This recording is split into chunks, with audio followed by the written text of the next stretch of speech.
Halo semuanya, kembali lagi dalam Stock Battle di channel YouTube Rifan Kurniawan. Nah, kali ini kita bakal Stock Battle ya bersama dengan seorang trader ya dan juga penulis buku, dan juga beliau merupakan wanita Indonesia pertama yang memegang International Certification CFTE dan juga dikenal sebagai Fibo Princess ya. Siapa lagi kalau bukan Ci Linda Libi. Selamat ya. Selamat siang Rifan. Thank you udah main ke studio. Nah, jadi teman-teman ya, hari ini saya dan Ci Linda kita bakal stock battle ya. Nanti akan ada 10 saham yang kita akan coba bedah ya, baik dari sisi fundamental maupun dari sisi teknikalnya.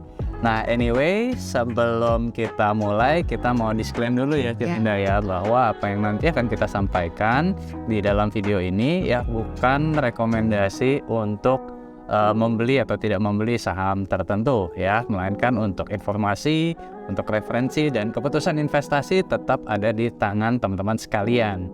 Oke, kalau gitu langsung aja kita mulai, Ci Linda. Siap. Let's go.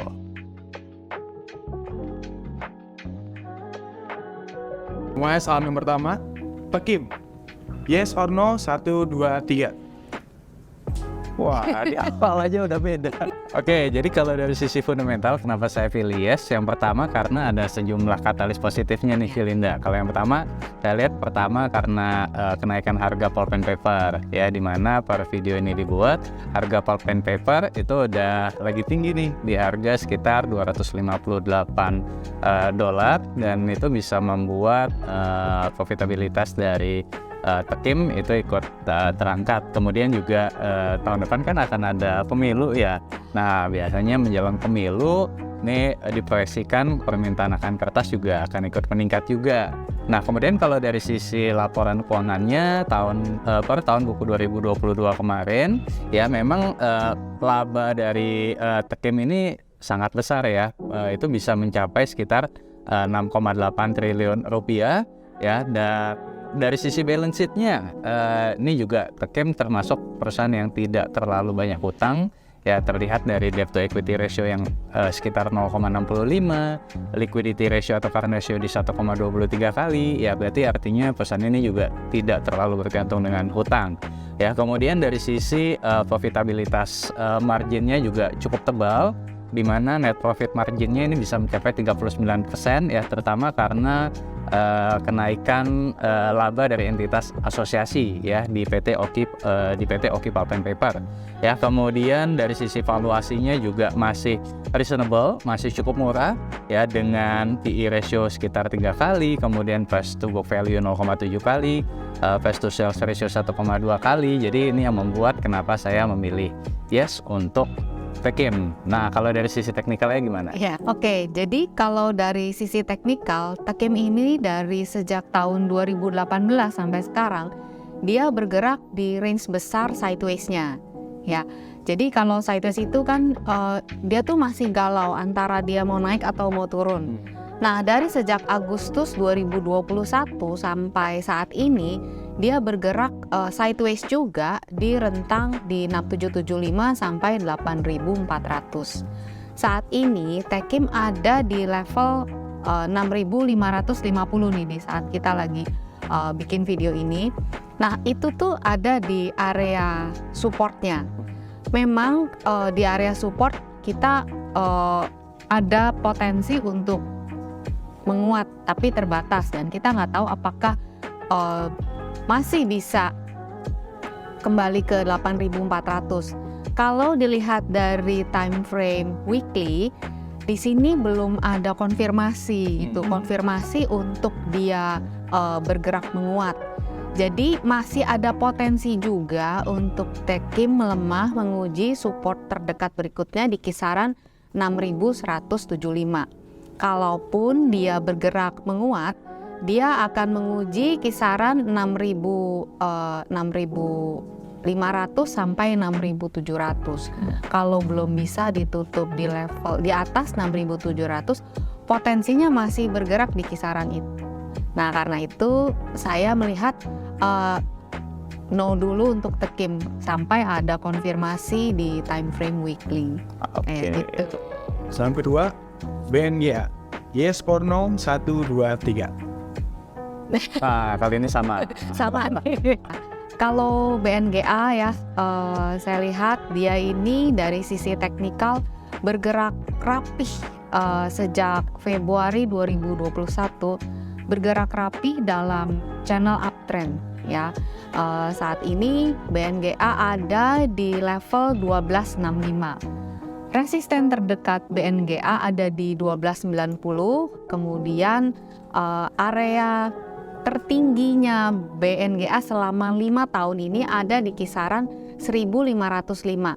Jadi kalau BNGA bisa terus menguat di atas 1290, maka resisten berikutnya ada di kisaran 1385 sampai 1505. Sekiranya dia ada pelemahan wajar, dia akan menguji di kisaran 1170, yang mana ini adalah resisten yang menjadi support sejak Maret 2021. Itu untuk BNGA. Nah, kalau dari sisi fundamentalnya, kenapa saya pilih yes juga? Kalau dari sisi makronya dulu, saya melihat bahwa dengan kenaikan GDP Indonesia yang masih resilient ya di 5,3%, ini juga menjadi sebuah katalis positif juga untuk industri perbankan, karena kalau kita bicara perbankan pasti erat kaitannya dengan pertumbuhan ekonomi. Nah, kemudian dari sisi kinerjanya, penyaluran kredit atau loan daripada BNGA ini juga terus meningkat ya setiap tahunnya ya, di mana per kuartal 4 2022 kemarin penyaluran kredit dari BNGA tumbuh sekitar 9,4% year on year. Kemudian juga secara bottom line ya, laba bersih dari BNGA ini juga mencetak the highest, nah terbesar sepanjang sejarah perusahaan ya, di mana net profit dari BNGA per tahun 2022 itu mencapai sekitar 5 triliun. Angka ini naik sekitar 23% dari 4,1 triliun di tahun 2021 lalu. Dan kemudian kalau kita lihat secara rasio-rasio perbankan lainnya, bisa dikatakan BNGA ini juga merupakan bank yang sehat ya. Misalkan dari sisi CASA rasio ya yang mencapai 63,6%. Nah, ini menjadi sebuah keunggulan juga bagi BNGA di tengah era kenaikan suku bunga. Kemudian dari sisi rasio kecukupan modal atau capital adequacy ratio yang mencapai 22,2%, ini juga mengindikasikan bahwa rasio kecukupan modal dari BNGA di atas rata-rata. Kemudian dari sisi penyaluran kredit ini juga cukup sehat, di mana loan to deposit ratio atau LDR mencapai 85,6%. Kemudian cost of fund-nya juga terbilang rendah, hanya 1,9%. Rasio gagal bayar atau NPL itu juga rendah di kisaran 2,8%, net interest margin 4,7%, cost to income ratio 44,9% juga cukup rendah, dan return on equity juga cukup baik ya di 12,6%. Nah, dan juga yang menarik dari BNGA ini adalah dari sisi valuasinya ya, dimana kalau kita gunakan price to book value, kita bandingkan dengan book value per share-nya, PBV dari BNGA per video ini dibuat ada di kisaran 0,7 kali, yang artinya harga sahamnya saat ini masih cukup atraktif ya, dan dibandingkan dengan prospek yang disajikan oleh BNGA ke depannya. Saham yang ketiga, KKGI. Yes or no? 1, 2, 3. Wah, beda. Udah 2 bedanya. Oke, nah kalau KKGI dari sisi fundamental saya pilih yes, tapi yes di sini sebenarnya yes dengan catatan ya teman-teman ya. Kenapa? Karena gini, kalau kita lihat dari kinerja 2022 memang pasti meningkat signifikan ya, tapi ya teman-teman pasti tahu hal tersebut karena ada kenaikan harga batubara yang luar biasa di tahun 2022 lalu. Nah, 2023 ini per video ini dibuat kan harga batubara acuan ya udah turun cukup signifikan ya, dan hal ini juga terlihat nih di mana ASP atau average selling price daripada KKGI ini turun dari $92,9 per kuartal 2 menjadi $83 di kuartal 3 dan kemungkinan juga di kuartal 4 juga teman-teman ya. Jadi kemungkinan ASP-nya ini akan turun di tahun 2023. Nah, cuma kalau kita lihat dalam time frame yang lebih panjang, ini saya melihat KKGI ini akan melakukan transformasi bisnis yang positif. Ya, di mana KKGI bukan hanya akan bergantung pada bisnis batubaranya, tapi juga akan memperbesar bisnis nikelnya. Ya, terutama di tahun 2021 lalu, kalau kita ingat KKGI ini baru melakukan pengikatan jual beli saham perusahaan sekitar 70% di PT Buton Mineral Indonesia atau PT BMI dan PT Bira Mineral Nusantara atau PT BMN. Ya, di mana pembelian saham kedua perusahaan ini ya dilakukan untuk persiapan KKGI berekspansi ke bisnis nikel, ya, di mana kita tahu nikel ya sekarang ini juga tengah naik daun dan juga prospeknya memang terbilang sangat baik ke depannya. Nah, bicara mengenai bisnis nikelnya ini sendiri, memang per tahun 2020 ya belum terlihat ya kontribusinya. Tapi di tahun 2021 dan 2022 kontribusi dari pendapatan dari nikel ini udah mulai terlihat nih teman-teman. Ya, kemudian kalau dari sisi income statement, profitabilitas ya nggak usah ditanya, 2022 lalu naik signifikan, meskipun ya kemungkinan akan normalisasi di tahun 2023 ini. Nah, tapi yang menarik adalah dari sisi balance sheet-nya, KKGI ini juga termasuk perusahaan yang tidak terlalu terbebani dengan hutang. Terlihat dari debt to equity ratio di kisaran 0,36 kali, cash ratio-nya yang hampir mencapai 1 kali, quick ratio-nya 2 kali, dan liquidity ratio-nya di 2,5 kali. Iya.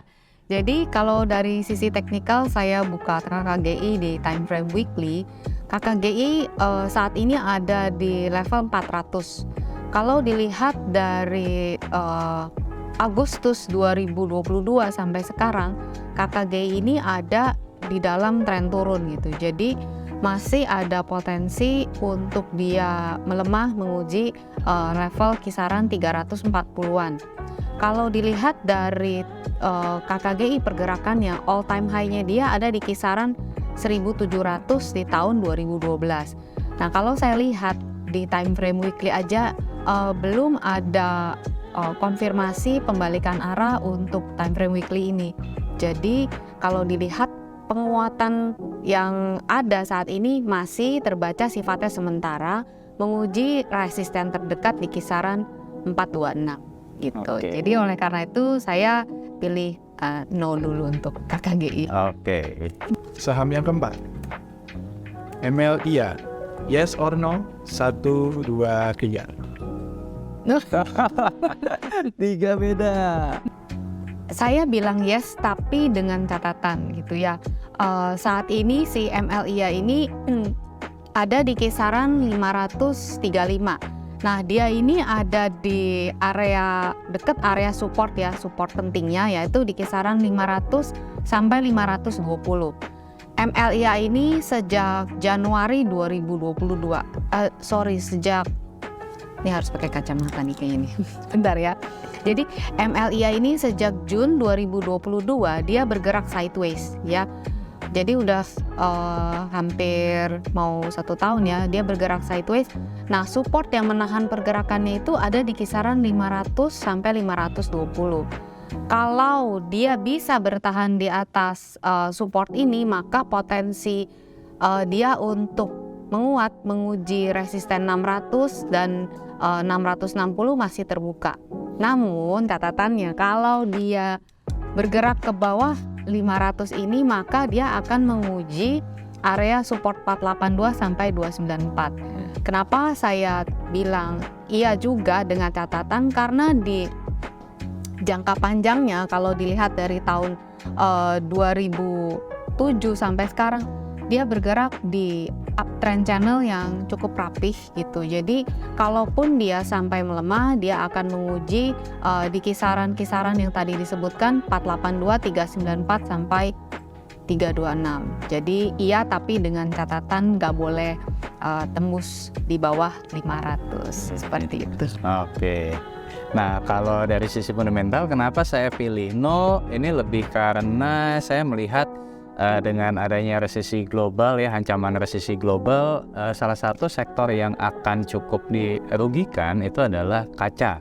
Ya, dimana kalau saya sendiri memproyeksikan demand kaca untuk yang diekspor ya nanti kemungkinan akan mengalami penurunan ya, karena akan ada banyak industri yang secara permintaan akan melemah juga. Nah kemudian yang kedua adalah dari sisi pasar geografis di Eropa dan Amerika, ini juga meskipun penjualannya nggak terlalu besar, tapi inflasi yang ada di Euro yang saat ini mencapai 8,6%, kemudian US yang juga di kisaran sekitar 6%, ya inflasi ini akan membuat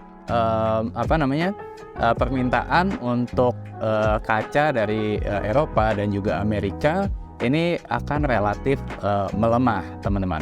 Ya, kemudian saya juga melihat dari faktor GCG-nya, ya, di mana Pak Joko Chandra yang dulu merupakan pengendali ya di MLIA, ya kita tahu mungkin sempat terkena kasus korupsi Bank Bali, ya. Nah, yang saya takutkan adalah saat ini masih ada pihak-pihak yang bersangkutan di MLIA. Jadi kalau saya memang lebih prefer untuk berinvestasi di perusahaan yang memang GCG-nya bisa dikatakan bersih, seperti itu.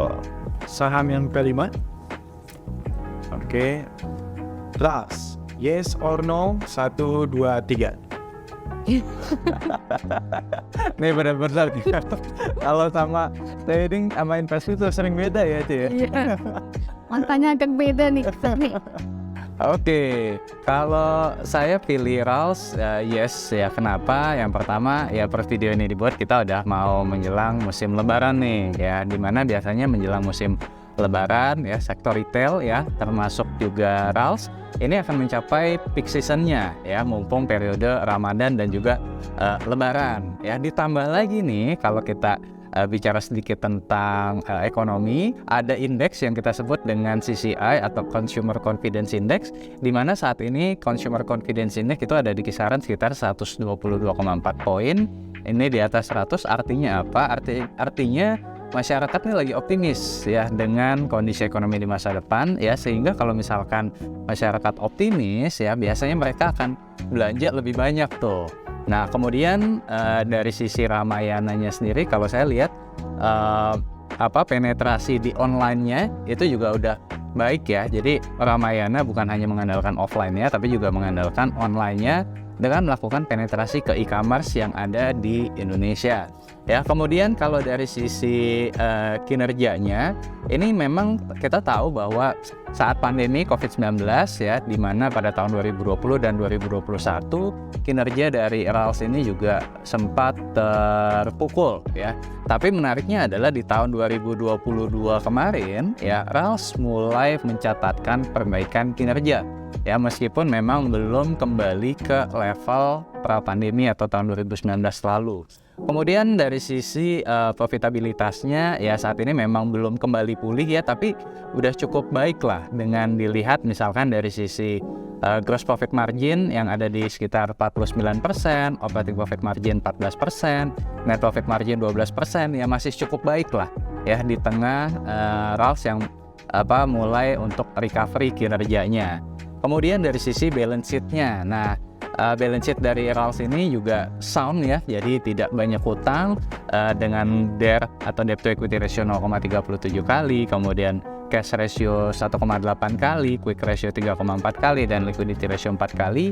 Ini mengindikasikan bahwa RALS ini tidak terlalu bergantung dengan hutang, dan ini juga yang membuat RALS bisa survive ya di tengah pandemi COVID-19 2020 dan 2021 yang lalu.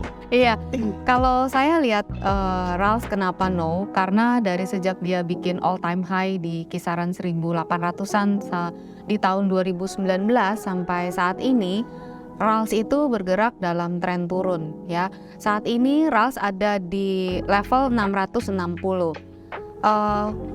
Sejak 2020 sampai sekarang dia itu bergerak di dalam channel turun. Jadi kalau bergerak di dalam channel tuh konsisten gitu, naik sebentar terus turun lebih dalam lagi. Jadi kalau dilihat saat ini dia masih bergerak di dalam channel turun. Memang sedang di dekat area resisten ya, di dekat up channelnya ini. Cuma belum kelihatan adanya tanda-tanda pembalikan arah untuk RALS ini menembus ke atas channel karena dia masih ada di bawah channel. Dengan begitu dia masih ada potensi kalau misalnya melemah, dia akan menguji kembali area kisaran 620-an nih. Jadi di 610 620. Ini pun yang menjadi supportnya sejak Februari 2021. Jadi kalau masih berada di bawah channel ini, arahnya masih ke bawah gitu. Kecuali dia bisa menguat ditutup di atas 675 dan 690, baru secara teknikal dikatakan ada perubahan tren dari turun menjadi naik. Seperti itu. Oke. Ya. Kita lanjut saham yang ke-6, Cimori. Yes or no? 1, 2, 3. Wah. Beda lagi. Saya yes, tapi dengan catatan ya, catatan kuat ya. Jadi si Cimori ini memang kalau dilihat sejak dia IPO sampai sekarang dia bergerak dalam uptrend. Namun di Oktober 2022 di situ terlihat adanya tekanan jual yang cukup tinggi. Diulangi lagi ketika di Februari 2023. Kalau secara analisa teknikal di sini sudah kelihatan mulai ada perubahan tren dari uptrend jadi sideways. Memang belum terkonfirmasi kalau dibilang double top saat ini belum terkonfirmasi, tapi sudah ada indikasi gitu ya. Kalau misalnya Cimori ini ditutup di bawah 3980, maka dia terkonfirmasi pola double top. Saat ini Cimori ada di kisaran 4.650. Nah, resisten terdekat Cimori ini ada di kisaran 4.700 sampai 4.760. Kalau dia nggak bisa bertahan di atas level itu, maka dia akan bergerak melemah menguji support-supportnya. Support terdekatnya ya di 4.450 ini, kemudian ada di kisaran 4.160, kemudian 3.980. Jadi saya bilang yes, tapi dengan catatan kuat nih, dia nggak boleh jebol support dan harus bisa bergerak menguat di atas level-level itu. Kalau tutup di 3980 itu udah harus goodbye. Kenapa? Karena pola double topnya terkonfirmasi gitu. Oke. Nah, kalau dari sisi fundamentalnya, kenapa saya pilih no? Sebenarnya bukan karena kinerjanya. Ya, kalau kita bicara kinerja dari Cimori ini memang terbilang dari sejak IPO sampai dengan saat ini luar biasa ya, pertumbuhannya signifikan ya, dimana secara top line dari tahun 2019 sampai tahun 2022 secara rata-rata atau secara CAGR top line daripada Cimori ini pertumbuhannya mencapai sekitar 66% per tahun, yang luar biasa memang. Dan kemudian dari sisi balance sheet-nya juga bisa dikatakan perusahaan ini juga tidak banyak hutang ya, dengan debt to equity ratio 0,18 kali, cash ratio 2,3 kali, kebayang jumlah cashnya sebanyak apa ya. Kemudian dari sisi liquidity ratio 4,4 kali, jadi sebenarnya nggak ada masalah. Terus kenapa nih saya pilih no ya? Pertama memang karena valuasinya ya. Jadi memang Cimori ini perusahaan yang memang bagus, tapi sayangnya saat ini secara valuasi cukup mahal ya. Per video ini dibuat ya, kita bisa lihat dari sisi price to earning ratio itu ada di kisaran 32,8 kali, kemudian price to book value-nya saat ini 6,6 kali ya. Yang ini membuat mungkin kalau teman-teman yang ingin invest jangka panjang di Cimori sepertinya harus bersabar ya, menunggu sampai harganya lebih terdiskon. Nah, yang berikutnya adalah karena valuasi yang mahal tadi, maka Cimori membutuhkan growth yang lebih tinggi lagi supaya market bisa menjustify valuasinya menjadi tidak terlalu mahal.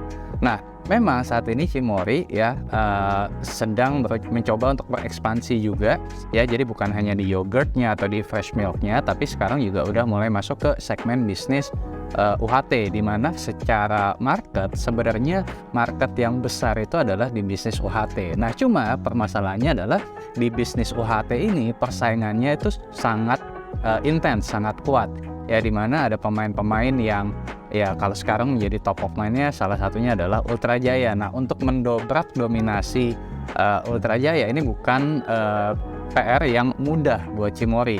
Nah, jadi agak sulit nih sepertinya untuk Cimory bisa mendobrak dominasi Ultrajaya di segmen susu UHT.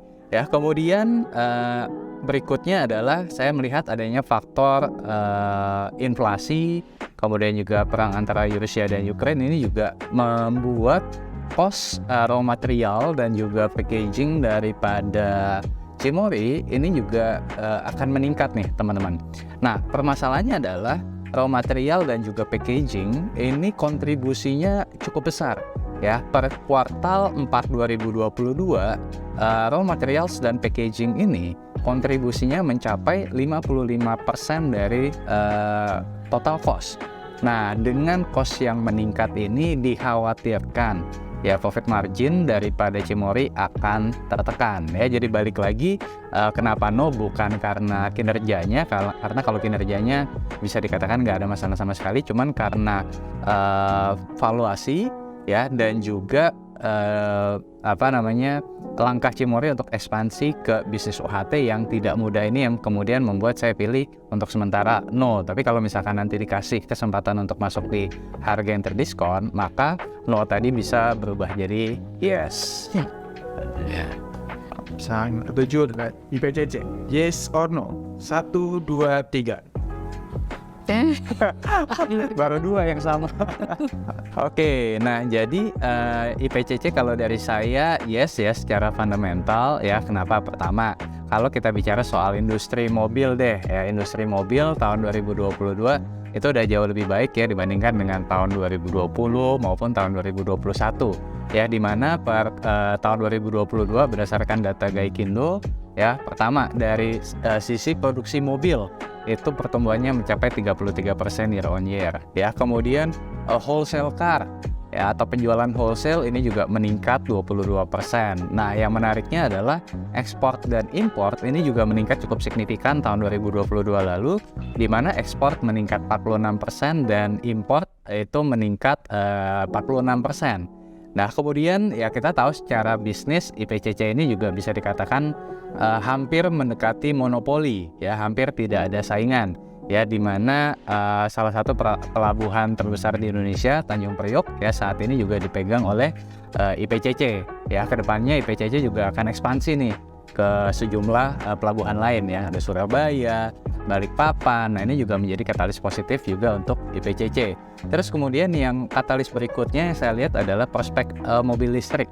Nah, ini juga menjadi katalis positif ya, karena IPCC saat ini juga sedang menyiapkan sejumlah fasilitas untuk mendukung pengangkutan dari mobil listrik atau electric vehicle ya. Jadi dengan meningkatnya EV, IPCC ini juga bisa diuntungkan juga ya. Kemudian dari secara angka income statement nggak ada masalah, pendapatan naik 46% year on year, net profit naik signifikan ya, hampir 5 kali lipat. Kemudian juga profitabilitas marginnya juga tebal ya, balance sheet juga nggak ada kendala ya, di mana debt to equity ratio 0,8 kali, cash ratio-nya bahkan hampir mencapai 5 kali. Jadi ini membuat balance sheet daripada IPCC itu tidak ada masalah sama sekali. Nah, cuma ada satu risikonya nih ya, risikonya adalah dengan beroperasinya pelabuhan Patimban ini bisa membuat persaingan dalam hal ekspor maupun impor bongkar muat kendaraan ya, yang tadinya IPCC ini bisa dikatakan monopoli, tapi dengan dengan beroperasinya pelabuhan Patimban ini ya bisa membuat market share daripada IPCC ini akan berkurang cukup signifikan ya. Nah, tapi secara overall ya saya melihat seiring dengan pertumbuhan industri ya, IPCC ini masih akan tetap bertumbuh ke depannya. Jadi IPCC ini waktu IPO kan dia ada di kisaran level tertingginya itu di 1750, kemudian dia terkoreksi sampai ke level 226. Saat ini dia ada di level 630. Sejak Januari 2021 sampai sekarang IPCC itu bergerak dalam pola sideways ya.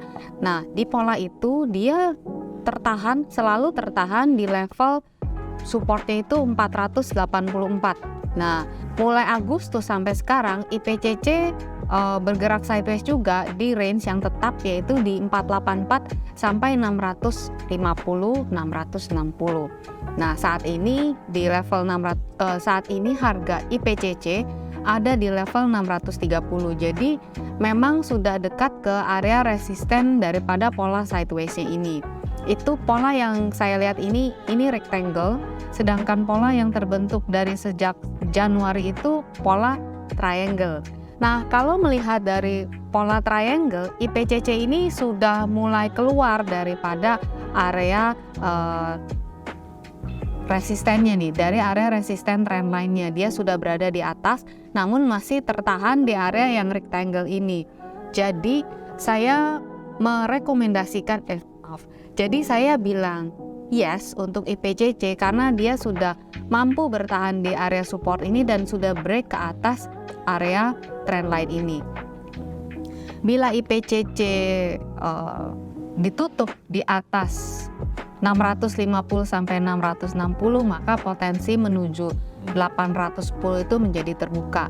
Sedangkan sedangkan support yang perlu diwaspadai, support pertama ada di kisaran 565, kemudian tentunya ada di kisaran 484. Selama dia bisa bertahan di atas 484, potensi untuk sideways ke sini, maksudnya potensi untuk trading gitu ya, terbuka.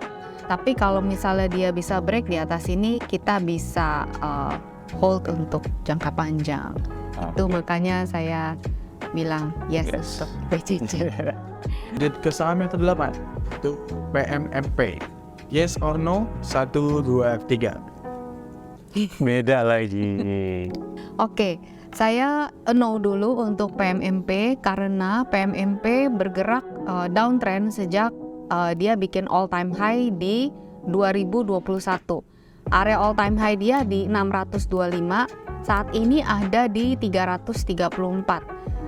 Sejak Agustus 2021, PMMP ini bergerak dalam channel turun ya. Dalam channel turun, jadi kalau bergerak dalam channel turun, kenaikan yang ada ini hanya bersifat sementara. Saat ini PMMP ada di level 334. Kalau dia menguat, dia akan menguji resisten pertamanya di 346, 360 sampai 372. Nah, kalau dia nggak bisa ditutup menguat di atas 372, maka potensinya dia bergerak melemah lagi menguji area-area supportnya. Support sementara ini ada di kisaran 310 gitu. Jadi karena masih bergerak dalam channel turun, saya no dulu untuk PMMP. Oke. Nah, kalau dari sisi fundamentalnya, kenapa saya pilih yes untuk PMMP ini adalah karena saat pandemi COVID-19 ini saya melihat ada langkah yang positif yang dilakukan oleh manajemen PMMP ya, di mana manajemen dari PMMP ini dia memutuskan untuk merotasi segmen penjualan bisnisnya ke arah segmen bisnis produk cook dan juga value added. Nah, di mana segmen bisnis cook dan value added ini secara margin ini lebih gede nih teman-teman. Nah, dengan memfokuskan penjualan ke dua segmen tersebut, ya ini membuat profitabilitas dari PMMP menjadi lebih bertumbuh ya dalam beberapa tahun belakangan ini. Ya, kemudian yang kedua adalah karena PMMP juga mulai pembangunan yang mulai membangun pabrik yang ke-9 ya, yang lokasinya itu ada di Situbondo. Pabriknya sendiri ini juga dibiayai melalui kas internal, jadi tidak menggunakan hutang ya. Kemudian konstruksinya saat ini masih berjalan dan kemungkinan baru di kuartal 4 2023 akan selesai, dan pabrik ini akan nantinya itu akan difokuskan untuk produk cook dan juga value added yang tadi udah saya sebutkan. Nah, jadi dengan pembangunan pabrik ini bisa membuat produksi daripada produk cook dan juga value added dari PMMP ini menjadi lebih besar lagi ke depannya. Ya, kemudian saat ini juga harga udang dunia itu juga masih cukup tinggi ya, ada di kisaran sekitar $7,8 per kilogram. Ya, kemudian dari sisi profitabilitas ya tidak ada masalah dari PMMP ya dengan gross profit margin 22% ya, kemudian return on equity di 13,9%, ini masih relatif oke. Dan yang menarik dari PMMP ini adalah valuasinya ya, dimana valuasinya per video ini dibuat untuk PE ratio ada di kisaran 4,8 kali, PBV 0,7 kali, price to sales ratio 0,3 kali, jadi bisa dikatakan relatif murah. Nah cuma memang yang menjadi catatan khusus bagi PMMP ini adalah dari sisi balance sheet-nya nih. Nah ini ada sedikit risiko ya, di mana debt to equity ratio-nya itu 2,6 kali ya, artinya hutangnya cukup besar. Kemudian dari sisi cash ratio-nya juga hanya 0,01 kali ya, jadi likuiditas dari PMMP ini cukup berisiko. Dengan quick ratio juga 0,27 kali, jadi secara income statement nggak ada masalah, secara prospek oke, cuma memang perlu hati-hati dari sisi balance sheet ya, dimana hutang dari PMMP ini cukup mengkhawatirkan. Saham ke-9 adalah PTPP. Berarti refund ya. Ya. PTPP, yes or no? 1, 2, 3. Oke, nah kenapa PTPP saya pilih no? Ya mungkin kalau teman-teman udah sering dengar juga ya, kalau saya memang untuk sektor konstruksi saat ini itu masih menghindari ya, meskipun ada proyek EKN ya, proyek EBT, tapi masih itu saya lihat masih long term lah ya. Nah balik lagi kenapa no, karena saya melihat risiko untuk investasi di perusahaan konstruksi termasuk PTPP ini masih cukup besar. Ya pertama adalah dari sisi cash dari PTPP terbilang cukup tipis ya saat ini. Nah ini membuat emiten konstruksi termasuk PTPP ini harus meminjam uang ke bank ya untuk operasionalnya mereka. Ya kemudian bukan hanya itu, dengan interest rate atau suku bunga yang saat ini naik ke 5,75%, ini membuat yang tadinya hutangnya sudah besar, ini akan semakin besar lagi dari sisi bunganya. Ya, di mana sifat bunganya itu floating rate ya, sehingga membuat balance sheet daripada PTPP ini juga semakin berat ya. Ditambah lagi karena proyek-proyek yang dikerjakan juga banyak yang turnkey ya, sehingga untuk memperoleh pembayaran dari proyek yang dikerjakan biasanya di belakang tuh, sementara secara operasionalnya PTPP tetap harus mengeluarkan sejumlah uang ditambah dengan beban bunga tadi.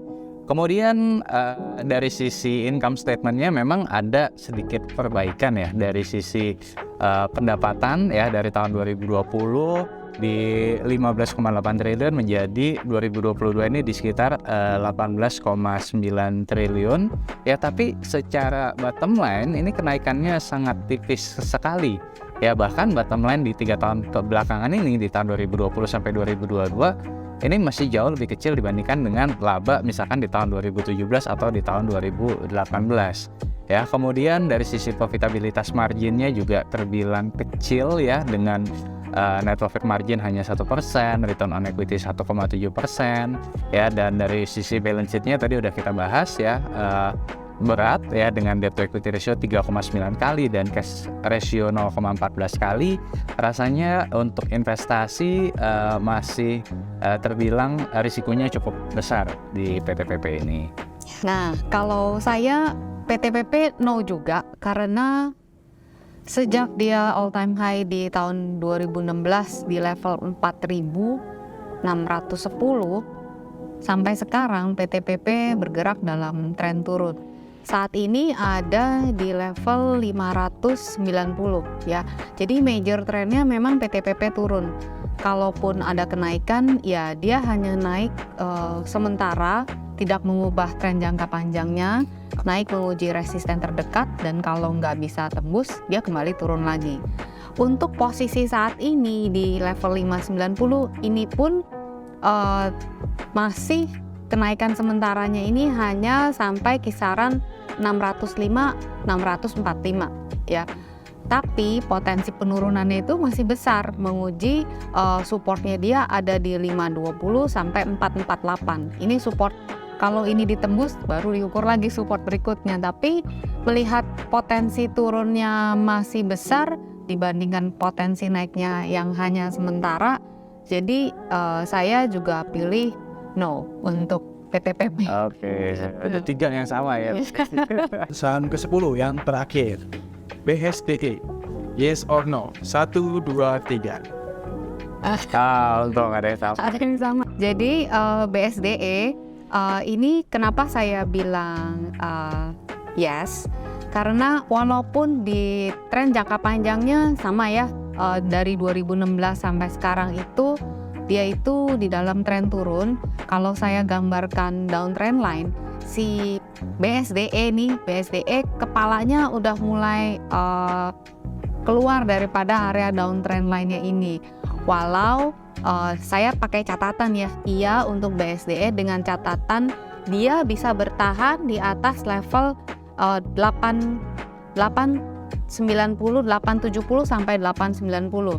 Kalau dia ditutup di bawah level 875 ini, ya harus ntar dulu. Atau kalau misalnya saya punya posisi di saham ini, maka saya akan mengurangi dulu atau ya melepas dulu. Kenapa? Karena ketika dia ditutup di bawah 875 ini, potensinya dia akan menguji ke 745. Saat ini level 875 itu sudah menjadi supportnya BSDE dari Juli 2021. Jadi ya untuk BSDE dengan catatan dia bisa bertahan di atas 875 dengan potensi kalau dia bisa saat ini nih udah beberapa minggu ini dia nyangkut ya di level Fibonacci 965. Kalau dia bisa menguat di atas level ini, maka tujuan berikutnya ada di 1050, kemudian di 1160.